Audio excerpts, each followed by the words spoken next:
ఉంటాడు.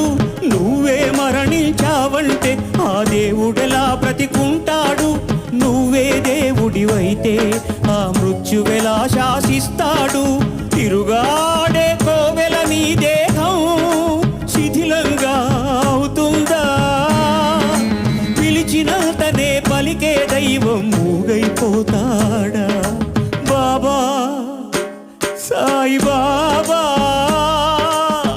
బాబా సాయి బాబా, నీవు మావలె మనిషివని, నీకు మరణం ఉన్నదని అంటే ఎలా నమ్మేది?